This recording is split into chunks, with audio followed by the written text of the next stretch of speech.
இது மகிமை நேரம்.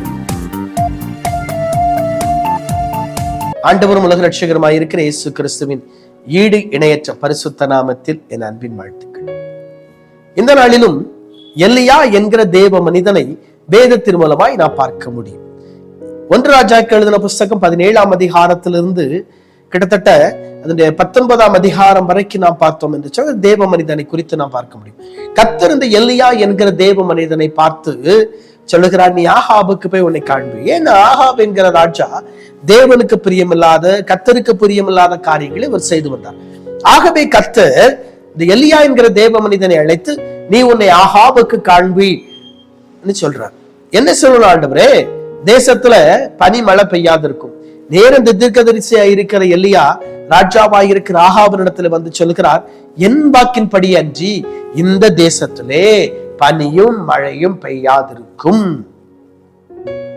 அவ்வளவுதான் அப்படின்னு கர்த்தருக்கு முன்பதாக நிற்கிற நான் அவருடைய ஜீவனை கொண்டு சொல்லுகிறேன் சொல்லிட்டு அவர்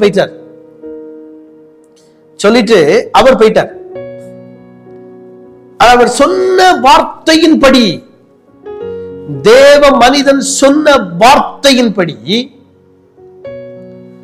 கர்த்தர் அவருக்கு என்ன சொன்னாரோ அதை கர்த்தர் நிறைவேற்றினார். ஆண்டவர் அவருக்கு என்ன சொன்னாரோ அதை கர்த்தர் நிறைவேற்றினார். இன்னைக்கு நம்முடைய வாழ்க்கை எப்படி இருக்கிறது? கர்த்தர் சொன்ன வாக்கு தத்தத்தை, ஆண்டவர் சொன்ன வாக்கு தத்தத்தை, தெய்வம் நமக்கு கொடுத்த வாக்கு தத்தத்தை நாம் நிறைவேற்றுகிறவர்களாய் இருக்கிறோமா? வாழ்க்கையில பிரச்சனை வரும்போது, வாழ்க்கையில போராட்டங்கள் வரும் பொழுது, வாழ்க்கையில நெருக்கங்கள் வரும் பொழுது, வாழ்க்கையில உபத்திரவங்கள் வரும் பொழுது, நம்முடைய வாழ்க்கையும் நம்முடைய சூழ்நிலையும் நம்முடைய அனுபவங்களும் எப்படி இருக்கிறது?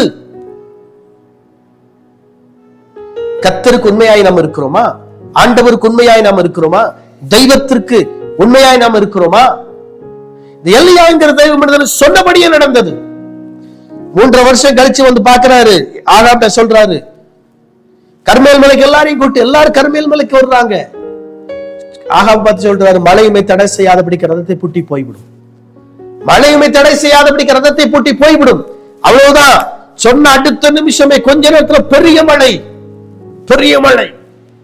இதே தீர்க்கதரிசி தான் சொல்றாரு, என் வாக்கின்படி மழையும் பனியும் பெய்யாதிருக்கும். ஆனா இதே தீர்க்கதரிசி தான் சொல்றாரு, பெரிய மழை வருகிறது, மழையுமே தடை செய்யாதபடிக்கு ரதத்தை பூட்டி போய்விடும். இன்னைக்கு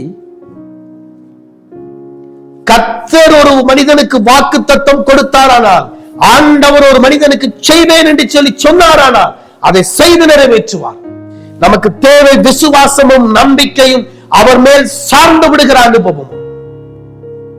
இன்னைக்கு நம்ம அனுபவம் எப்படி இருக்கு? கர்த்தர் மேல நம்பிக்கையா, கர்த்தர் மேல விசுவாசமா, கர்த்தரை சார்ந்திருக்கிற அனுபவத்தோடு கூட நாம் இருக்கிறோமா?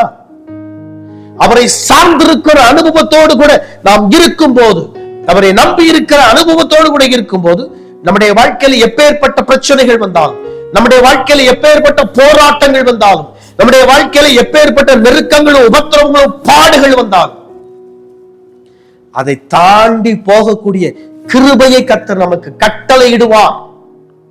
ஏன்னா அவரை நம்பும் போது, அவரை விசுவாசிக்கும் போது, அவரை சார்ந்து விடும் போது, அவர் மேல நம்முடைய நம்பிக்கை வைக்கும் போது. இன்னைக்கு நம்முடைய நம்பிக்கை யார் மேல் இருக்கிறது? நாம் யாரை சார்ந்து இருக்கிறோம்? நாம் யாரை நம்பி இருக்கிறோம்? கர்த்தரை நம்பி இருக்கிறோமா? அவரை சார்ந்து இருக்கிறோமா?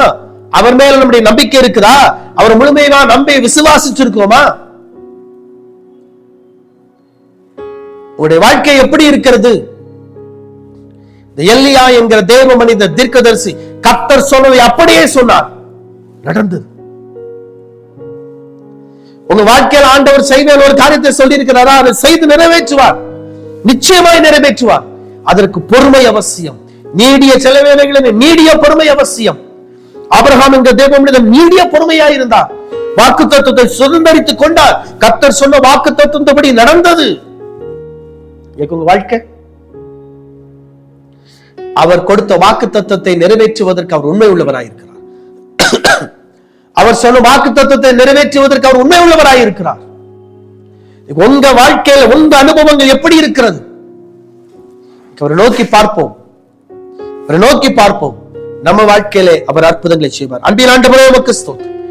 எங்களுடைய வாழ்க்கையில் அற்புதங்களை செய்கிற சர்வவல்லமையுள்ள கர்த்தர், எங்களுடைய வாழ்க்கையில் அதிசயங்களை செய்கிற சர்வவல்லமையுள்ள கர்த்தர், வாழ்க்கையில் அற்புதங்களை அதிசயங்களை அடையாளங்கள் நடப்பிப்பீராக. காத்துக்கொள். இயேசுவின் நாமத்தில் பிதாவே, ஆமென்.